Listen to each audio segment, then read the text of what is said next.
You know what they say, you either die the hero or live long enough to see yourself become the villain. Before this video starts, I wanted to preface by saying a few things. Leading up to this video, I was a huge fan of the A Street podcast. When I was at my sickest, the podcast was always something that made me feel less alone. Recently, I was on the A Street podcast to discuss a different matter. Of course, and we're also joined by Alex the Fiction, many of you might know. Suited up. Woo, woo, woo, woo. He's known for the channel Alex the Fiction. Yeah. I've also attended all the recent live shows. What is that? Is that? Oh, that's just some random dude. With Friendly's merch. But now here at the end of 2025, there's no one left watching the A Street podcast. My goal in making this video is not to do anything but to address the things that Ethan Klein has said and done. And I'll do my best to empathize with all parties involved. And as I'm recording this, I posted a teaser and I've received more backlash than I've received in a very long time. And I'm also very scared because I know Ethan loves to silence his critics. I've never been so scared to make a video before. So I'd like to summarize Ethan's downfall in one sentence.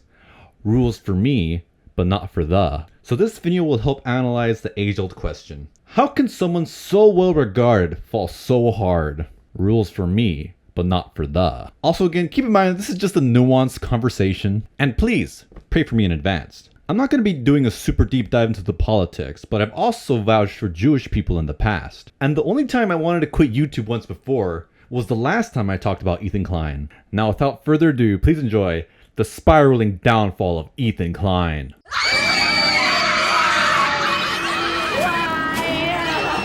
So the first thing I wanted to talk about was the button. I can excuse the racism and pedophilia, but I feel like the button is just a line too far. So here's the button. You've got a video and you've got an audio. We're hitting both.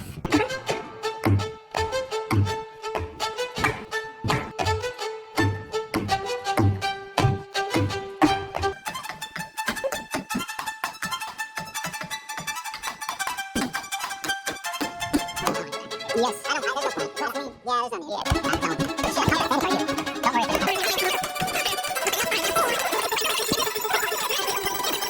Did you know Ethan spent over $109,000 on this gay little button? Ethan got this button, or kill switch, as a response to the controversy with Cutie Cinderella. He was not able to control himself in that moment. He doesn't even respect the button either. He drops water and soda on it all day. Dan and Hila were like, we would kill button that right now if we could. I can't change who I am. I know. That's why the kill button is on its way. That's it. See, exactly. The thing is, we want Ethan to say the slurs so we can get him and cancel him. He uses the button for everything. If his jokes don't land, he's hitting the button. It was being presented as if this the Jordan Klein thing. I hit the button. Why? As long as Ethan Klein has this button, he'll never become a better person. He's insecure about getting something wrong. He's hitting the button. But okay. What on this frame could Ethan have responded to? Perhaps because he's likely to go wrong, maybe. I don't know. So I wanted to start this by making a very obvious observation. Ethan and Ethan Klein are pedophiles.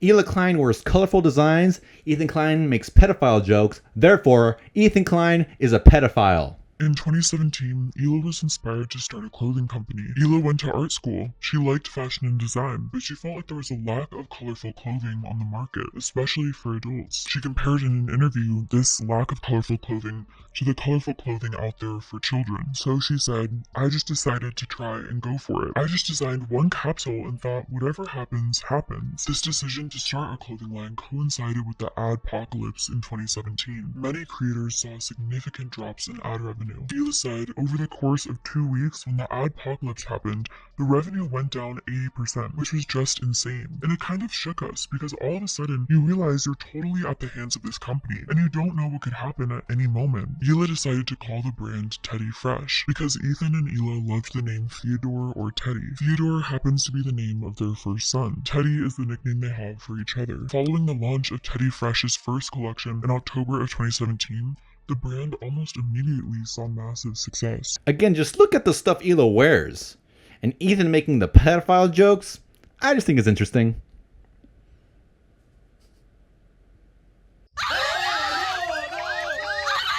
Ethan Klein hates little people. So there was a podcast that I was on one time, and it was a horrible experience, and it's why I'm never going to go on another podcast again, and no, I will not be naming the podcast. He brought on a little person to mock and humiliate him. They even called him small. Aubrey Smalls. I don't think it's wrong to ask. Is that his real name? I don't know. I was curious about that, but he goes by that everywhere on all platforms. So That's his real last name? it's possible. That is always what I assumed. It's just a little spin of irony. I'm not 100% sure, just because he was like a comedian and actor, and Yeah, it might be a stage names name. a lot. Yeah. So it's not, but I can't say for sure. I think Yeah, I it's mean, no, I'm wondering. I mean, you know, genuinely. either or. It's pretty sick to own it like that. If he Yeah. decided to pick that name, And it's sick like, in a good way. yeah, Yeah, just to be clear for you. It's pretty owning it. It's cool. Yeah. Ethan Klein hates women, specifically Muslim women. You can tell because the reason Ethan Klein made the content nuke was to sue any Muslim he could. These people were targeted based on their gender, their identity, their political beliefs. As you can tell, the 3 people he's suing are 3 Muslim women. So, by Ethan's logic of playing this game, Muslim Twitch streamers are comparable to terrorists. Also, the fact that Hassan, Frogan, and Denims are being conflated with the likes of anti-Semites, Sneeko, and Myron is extremely bad faith. Ethan's Islamophobia is becoming more and more blatant, and he doesn't even realize it. Ethan Klein hates all of his friends. Let's take Leafy for example, his longtime best friend and longtime collaborator on YouTube. Most of you guys probably know Leafy is here, a popular YouTuber who's been blowing up big time. I'm actually friends with these guys, so it's awkward and it's uncomfortable. But for some reason, we as a community have been giving these guys a pass. And I mean, if you look at Leafy's channel, all he does is make fun of kids and like vulnerable people. No, there's no sport in making fun of these people. They're just, it's just sad. It's stupid, honestly, that we've all gone this long giving these channels a pass who are cancerous. I'm serious. All right, so you're friends with Leafy. Now, how did we get to this point? Let's play a little game. Did Ethan A, discuss the video about Leafy beforehand? Or B, upload the video without warning whatsoever? It's B. The answer is B. The answer is B. Alright, so right off the bat, that establishes that Ethan's goal in this was not to stop Leafy from bullying kids. It was to stir the pot, to get some drama going, to come out as the hero. And I'm fine with that. You can do that. I love stirring the pot. However, he made one crucial little error. I really just want to see his channel die out. I fucking hate him and his channel.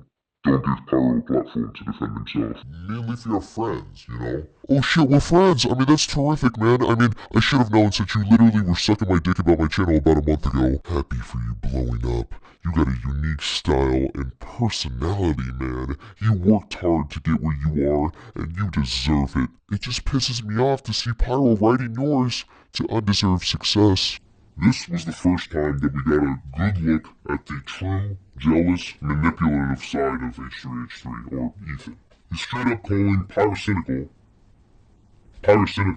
a psychopath, cancer, no goofs, no gaffes. This is his honest, unfiltered opinion between 2 peers on the same platform. I know Ethan must have been so gleeful when the Content Cup was released. Congratulations, Ethan. You got to bash someone through the mouth of someone else. Well, wait a minute.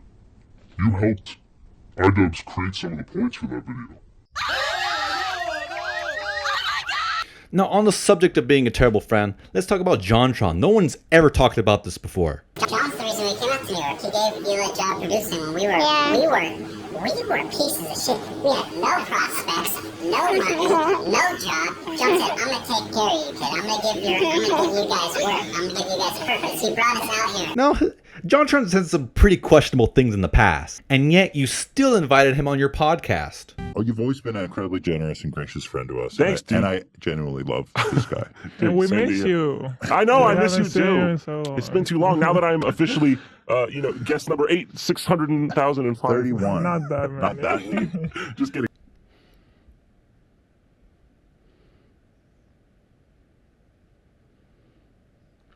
You see that reaction?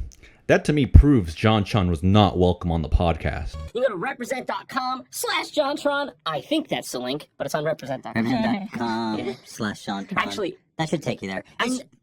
Sorry. I never did like merch before, really. So we have a call they're number. linking in the chat to your store. Oh, they're linking in the chat. Great. No, cool. Awesome. Thanks, guys. Yeah, you had an infamous debate. Holy shit! So after 8.5 months, and after everybody's basically forgot about it, now you give JONTRON a platform to defend himself? Well, I mean, you know, if you and John agreed to do this beforehand for him to discuss it, then that makes sense. That's fine. So what, after 8.5 months, after the dust is settled, you decide to platform JONTRON to defend him? It happened, how long ago was that now? I don't keep track. I don't know. It was like a year or so. I don't remember. Wow, has it been that long? Yeah, like 9 months or something. So if you're uncomfortable with anything, like, you don't have to comment at all, like... I don't really want to get into this. It's a minefield of sorts. I'm not going to go back and nitpick everything I said and say, and qualify it or anything. I'm not really going to get into it. But, oh yeah, I guess the main question on everyone's mind is, oh, is he a racist? Is he a Nazi? No, I treat every single person with the same respect they afford me. That's basically my full statement. Okay. I mean, do you feel like you said some things that you regret? Yeah, I don't like reliving it. No, I don't. Did you have a lot of self-aware moments during that where Of course, you're like... the whole time. You're just like, I was like, I should not be here. I was wondering that. I was like, I'm not the John, person. no. I was like, I'm not the person to fight this battle. Right. Well, let me just say for the record, like, that I disagree with a lot of the stuff you said. I really don't want to get into this. I would like to move on as quickly as possible because I just really don't want to get into this. I just want to make people laugh. That's really, I'm not trying to get back into this. I just treat people with the same respect they give me at the end. Right. Don't want to hurt anyone. Yeah. It's just, that's me. Don't want to get into it past that. Okay. Fair enough. Is that fair enough for you? Yeah, fair enough. Okay. I kind of want to ask you, tell me if you don't want to talk about it. Yeah, Ethan, I don't think he wants to talk about it. But yeah. It's obvious why Ethan did this. He only associates himself with larger creators than him. Have you ever supported a small channel or ever given them a shout out before? Don't think so, Ethan. Don't think so at all. That's why you only hang out with, you know, other successful Jews like Howie Mandel. I think one of the worst examples of Ethan working with a small creator was Jimmie Lee. Anytime Ethan feels he's superior to a guest, he makes it blatantly obvious. One of the worst occasions of this is the episode with Jimmie Lee. Now I'm going to try and make this brief, but if you do watch this podcast episode, it is insane the amount of disrespect that Ethan displays for this old man. He opens the podcast by basically bashing him and discrediting him as a comedian. His comedy style is essentially roasting people he's never met before. I mean, Jimmie emails me very frequently. He pretty much emails me like 5 times a day. We're best friends. He emails Hila too. Except I ended up blocking him. I gotta keep my inbox clean, you know? It wasn't personal. I gotta see. But I endured it because I'm like, Jimmie's a legend. Look at this sweet, innocent old man, and Ethan here is just disrespecting the fuck out of him. He's a person, Ethan. Then after talking shit about him, he welcomes him onto the podcast. Jimmie Lee, welcome, the legend. The guest actually reveals himself to be kind of, you know, a decent guy, and everything's going kind of okay until... But they create an effect. Got it. And an illusion is really what it is. Right. So it's a marketing tool. Is it possible? Are you gonna be there the whole time? It's a little hard for me to focus on... Are you filming? Are you filming? We have 3 cameras in here, Jimmie. I mean, I don't mind the guy here, but it's hard for me to focus on you when. Get out, dude. Oh, can he stay and do stills? Or no? Not really. No. This okay, one okay. is gonna... We'll do the stills Thanks, off. dude. Okay. All right. Okay. Sorry. All right. Well. And for some reason, this interaction gives Ethan the green light to just fucking ruin this guy's day. Like, it's no secret, like, between us that it can be awkward for people to be around you, right? Like, you know that you elicit that response. Why do people think that when I'm just a funny guy trying to have fun? Why does that perception happen? You don't know? No. Or I hear dad jokes or cringe, and I'm just a completely obnoxious, callous fucking asshole the whole time. You seem to be very focused on race, like, when you do your bits. Well, I was a marathon runner, and that's part of that reason. Yeah, why is... You said I was focused on race, Right. and it's because I was a marathon runner Right. when I was younger. Right. Also, I can't do a takedown video without talking about William Osman. Ethan was so rude to this guest, he only let him on the show for 20 minutes, and then he kicked him out. And during that time, he made fun of his stupid hat and made fun of him for his house burning down. Well, this is William Osman. He's an engineer who makes very creative and very interesting videos. Now, a while ago, his house actually burned down, and obviously that was a pretty, devastating experience for him. But one of the projects that he was working on was a beanie that talked, and it was made for Ethan specifically. And that video garnered a lot of attention, and finally, after about 5 months, William was invited onto the podcast. However, there was one small little issue with William's channel. He only had 600,000 subscribers. You see, when you look back at all of the YouTubers that have been on Ethan's podcast, there was not a single one with less than 1 million subscribers, except Eric from Internet Comment Etiquette, which is a great channel, and you should check it out. But he is included always with Jack's Films, and Jack's Films obviously has a lot of subscribers. So he's kind of supplementary, you know? Also, proof that Ethan is a terrible podcaster is when he had Bill Burr on. Bill Burr completely mopped the floor with Ethan in the marketplace of ideas. So much so that Ethan had to start Ozempic right after this podcast, which ultimately backfired because he got super fat after this podcast. And then he started taking methamphetamines to get skinny. The great Bill Burr is here today. I don't know about great. Give me someone The to go. greatest. Greatest. Oh, The yeah. great- The greatest guy sitting across from you right now. The NCAA? There's a lot going on for the great Bill Burr. With the greatest Bill Burr. Oh, I do mean that, by the way. I know it makes you uncomfortable. It but, does. Yeah. One great was bad enough. Does it? But you know that. I like being appreciated. Yeah, okay. Just say, Tone it back down. with the person I appreciate. So once again, the That great, kind of- great mind. That's his, I appreciate very much. That's his finishing move. Well, I love that moment. I love everything you do. The great. This is how you turn it around. This is how you turn it around. Where Made else? you uncomfortable. Now you fucking sit there and compliment me. Those guys. Very, very funny gentlemen. Good people. Good people, yeah. There you go. All right. What are you going to say at the beginning? Tony, you are the greatest comedian. I You do it to everybody. I don't. I swear to God, I don't. But you know what I'm gonna tell kidding, him? man. You know what I'm I'm gonna kidding. tell him? I'm gonna say I appreciate you, Tony. We don't. The great Bill Burr doesn't have time for that. All right. Now, I'm not ragging on him for being nervous. I'm ragging on him because his superiority complex was shattered, and it was revealed that it's actually an underlying layer of insecurity that is driving him. See, that's part of. I feel like that's a new thing. You're already worried about your daughter being sexually assaulted. You know, how old's your daughter? I don't think that is. I think that's you projecting your OCD on me. I also noticed Ethan doesn't like talking about money. It was great. No, I'm so happy. Seems like you're doing all right for yourself. Yeah, we got some walls, we got some curtains. trying. You know, we're trying. Dude, it's been too Still long. hustling. Ooh, you didn't like that one, did you, Mr. Klein? It doesn't take a genius to see that that one really stung you, huh? Do you know why Ethan stopped uploading to the main channel? Because let me let you in on a little secret. The podcast makes a ton of money. You may have noticed literally everyone you know started a podcast this year. Hello everyone and welcome back to H3Y. Today I have a very special guest today, Nathan Barnett. Nathan, would you like to introduce yourself? Hello, I'm Nathan Barnett. You may notice that each episode of the H3 podcast has 3 to 4 sponsors. That's fucking insane. In my estimate, the H3 podcast makes about $200,000 per episode, which is great, but you know, don't let your content suffer. Also, your ads are way too long, bro. Why do you hate your audience? Today's episode is sponsored by MeUndies, Movement, NatureBox, and Dollar Shave Club. This episode is brought to you by Quip, Dollar Shave Club, and of course my new favorite game on the block, Elder Scroll Legends. Thank you to Dollar Shave Club, Mint Mobile, and ExpressVPN today for sponsoring us. Thank you to our sponsors today, Bowen Branch, Dollar Shave Club.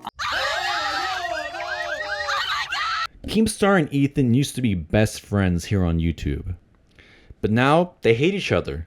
And Ethan profits off the success.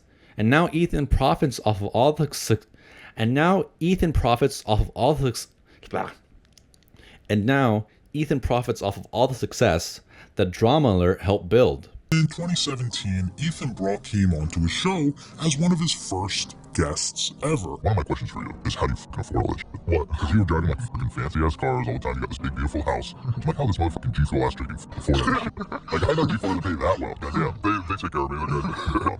I never see what that G Fuel has. And it's a great energy drink, check it out, so Keem. They had a reasonably normal conversation despite some disagreements, but the real issues began to arise after the podcast was released. I did the H3 podcast, it was good. I mean, he was really nice in person, like I had a good time. I thought it was f***ing great. I had no problems whatsoever. And then when he uploaded the podcast today, he left this comment that said, I understand a lot of you do not like Keemstar, but that's why we had him on the show. It's good to have conflicting views and opinions. Hate him all you want. We do too, but he's an interesting character and that's what this show is about. God bless. The whole we do too, like they hate me? Like what the f***? If you hate someone, you should not need to make a comment clarifying that you hate your guest because you got an ounce of pushback. He even stole Keemstar's main sponsor, GamerSupps. Wait, I don't want to fuck up the ad read. This is intense. All right. Hey everybody, today's episode is brought to you by GamerSupps. That's right, we love GamerSupps, don't we folks? I'm sipping on I don't know, what flavor did you get today, Ethan? Is there anything else to do here? I kind of just blank out when the ad reads are going on. I've never done an ad read before. And just as a humiliation fetish, Ethan forced Keemstar from LolCow to send them sweaters. Today we got a package from our good old friend, Daniel Keemstar. Is it skulls? Is it skulls? Oh, there's powder, white powder in here.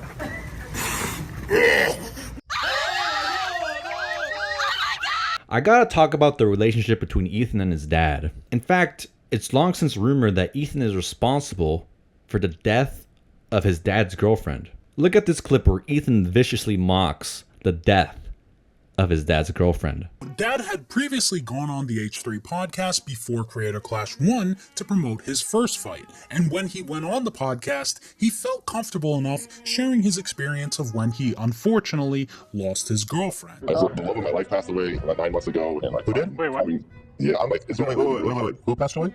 The love of my life. I'm like, I'm not trying to get into any weird stuff, but like, I'm just talking to you guys, I'm getting amped up right now, and this is legitimately going to be the biggest day of my life, and I'm going to do it for her, so in order to get redemption for everything that's happened to me for 20 years. What happened to Dad was tragic, and it's one of those things that literally every single mature adult would agree should be treated with nothing but respect. So before Dad's fight at Creator Clash 2, Ethan went on to say this about Dad. He came on our show to promote his fight against Matt, and he was just like, he's saying my life is a tragedy. I'm fighting for my dead girlfriend. I was like, whoa, dude, I don't want to. Yeah, you don't want a dead girlfriend punch. No. Nobody wants a dead girlfriend punch to the face. No, but I would pity anyone who gets in the ring with him, dude. That would be a fucking disaster for anybody. Another example of Ethan being a total piece of shit is when he made AI generated porn of QT Cinderella. And she responded to the situation on Twitter or X, writing, "I want to scream. Stop. Everybody effing stop. Stop. Stop spreading it. Stop advertising it. Stop. Being seen naked against your will should not be a part of this job." Health, before vowing to sue the founder of the deepfake website. Ethan reacted to QT's statement about the website during an episode of the HD podcast. Hey.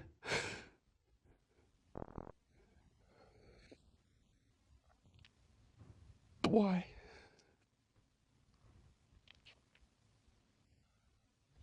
What is going on with you? I'm sorry, don't mind me.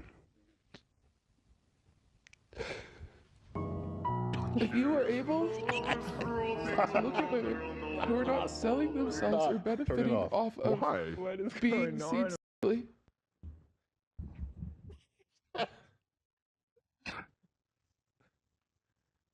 You're a monster, dude. You guys are crazy. Why did you do that?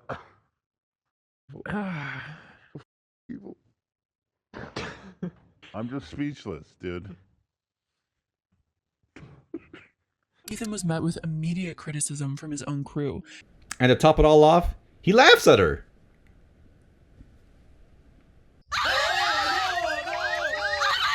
Ethan Klein sexually assaulted Brittany Broski and Stavros on a recent episode of the H3 podcast.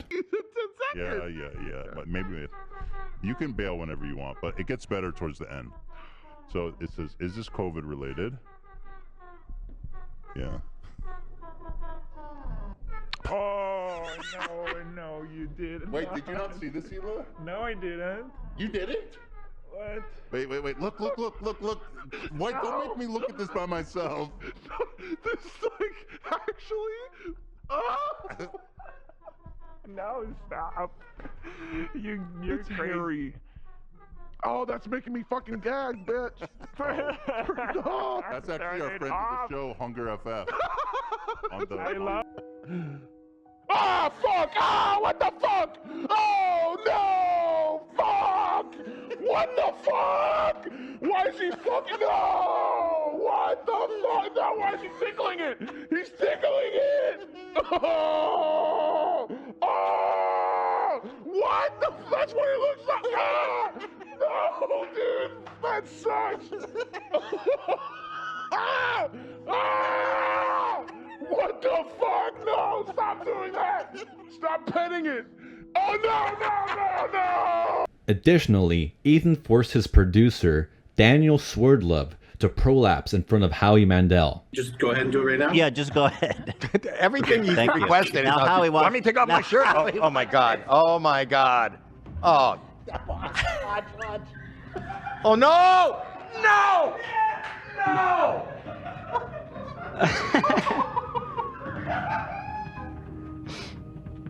Oh! You can. Oh! No, wait. I made sure I had some hand sanitizer No. because on hand just in case. That was actually really impressive. One of the saddest things about the H3 podcast is how Ethan forces this disabled man, White Claw Gabe, to say and do ridiculous things in the name of entertainment, comedy, and money. Yet another more recent episode is a frequent segment the H3 podcast would have with a disabled creator named Gabe, who Ethan would often use for content through baiting Gabe to say outlandish things for essentially a good clip or good content. Like in this clip where Ethan asked Gabe about his experience in doing a sexual act. You ever gone down on a girl, Gabe? Have you ever? You haven't. Is that something you're looking to try? Yeah, someday. Yeah. Okay, that's good. What is your birthday coming up? Like practicing. How do you practice? Do you ever practice on like the corner of your elbow? Right here? Just being a gentleman, I guess. Yeah, you're good, man, Gabe. You're gonna make a girl really happy. I practice in front of the mirror. Oh my god, can you do it right now? Pretend you're in front of the mirror. Oh, you're ready to go, Gabe. You're gonna make a girl very happy. Poor Gabe, not realizing he's being used. Right after this, Ethan says, "Looking forward to your birthday next Friday," which of course they didn't attend. When Gabe is on the show all the time for frequent segments to be laughed at. I'm so glad Gabe has actual friends and, by the looks of it, a fulfilling life with lots of positivity. Ethan needs to know that he is disabled, and he can't exploit him like this. It is terrible, it is fucked up, and not something to be joked about. Ethan, you're not allowed to have disabled people on. Ethan Klein scams his fans. I mean, it's no big surprise that the H3 podcast audience is essentially in a pyramid scheme. For example, Ethan made a meme coin and did a crypto rug pull. So the first scam I want to cover is the H3 NFT collection, which Ethan seems to have really gotten away with, because I've never seen anyone calling him out for this. And I think the main reason why Ethan got away with this is because he pitched this to his audience as some sort of a joke, so he could make it seem like he was selling them ironically. We have a lot to talk about here. We got some fucking tokens up in this bitch. I feel like I'm on the Bit Connect side of selling. I'm gonna make so much money right now from you fucking suckers. I'm gonna be straight up Bit Connect. Unfortunately, this just wasn't a joke at all. Jokes are typically free. What Ethan did with his H3 NFT collection is the exact same thing that Logan Paul did with his Dink Doink scam, where he pretended like he was shilling Dink Doink as a joke. Suck my dink, bro. Dink? Dog just had a little bit of a... Suck my dink. Nah, it's fucking Dink Doink. Oh my god. This Dick Doink shit are you talking about? It's a crypto meme coin, and it's hilarious. It's fucking hilarious. Which, of course, Ethan absolutely lambasted Logan for. So, although the marketing could potentially be considered a joke in both cases, the part which involves exchanging money wasn't a joke at all, because Ethan and the crew sold about $150,000 worth of these NFTs. And on the subject of cryptocurrency, one of their biggest and longest running sponsors was Kraken.